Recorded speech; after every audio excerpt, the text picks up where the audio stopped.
Friends, कुछ topics ऐसे होते हैं जिनसे एग्जाम्स में क्वेश्चंस आप देखें तो बार बार पूछे जाते हैं। बिल्कुल। हेंस उन टॉपिक से क्वेश्चंस आने की पॉसिबिलिटी वो हमेशा बनी रहती है। तो हमारी इस शॉर्ट वीडियो की सीरीज में हम ऐसे ही 3 इंपॉर्टेंट कॉन्सेप्ट्स को कवर कर रहे हैं। हाँ, और अगर आपने हमारे प्रीवियस वीडियोस नहीं देखे तो यू मस्ट वॉच देम, वो भी काफी यूजफुल है। सो चलिए लेट अस बिगिन। ओके, पहला कॉन्सेप्ट है बैंकर्स लिएन।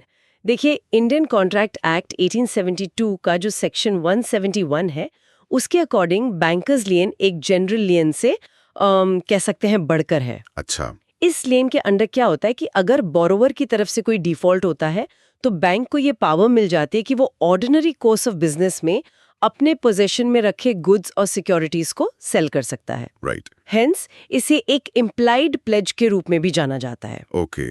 बट ये ध्यान रखना है कि ये राइट तब अवेलेबल नहीं होता जब कोई कस्टमर मान लीजिए अनजाने में कोई पैकेट छोड़ गया बैंक में, जिसमें कुछ शेयर सर्टिफिकेट्स हों या life insurance policies, fixed deposit receipts वगैरह हो। उस केस में ये लागू नहीं होता। ठीक है।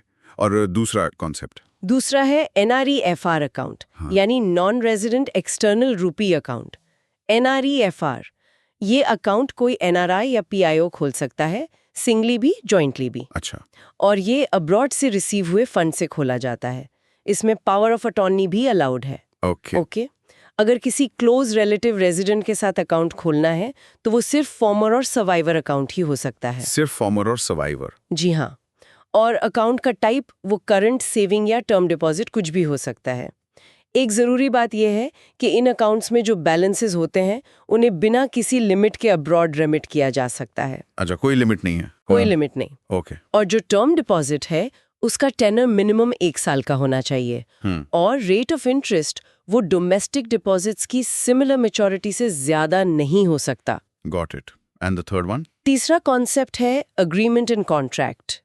इंडियन कॉन्ट्रैक्ट एक्ट 1872 का सेक्शन 2H ये कहता है कि कॉन्ट्रैक्ट के लिए 2 इसेंशियल रिक्वायरमेंट्स हैं। क्या है वो? पहली कि ये 2 या 2 से ज्यादा पर्सन्स के बीच एक अग्रीमेंट होना चाहिए। और दूसरी, वो अग्रीमेंट कानून द्वारा एनफोर्सेबल होना चाहिए। Enforceable by law? ठीक है, एग्जैक्टली। इसका मतलब ये हुआ कि अग्रीमेंट फ्री कंसेंट के साथ हो, एक लॉफुल कंसिडरेशन और ऑब्जेक्ट के लिए हो, और उसे इंडियन कॉन्ट्रैक्ट एक्ट ने इलीगल डिक्लेयर न किया हो। तो संक्षेप में कहें तो contract is equal to agreement plus enforceability. इसमें 2 पार्टीज होती हैं, एक प्रोमिसर जो पार्टी प्रपोज करती है और दूसरी प्रोमिसी जो उस प्रपोजल को एक्सेप्ट करती है। जैसे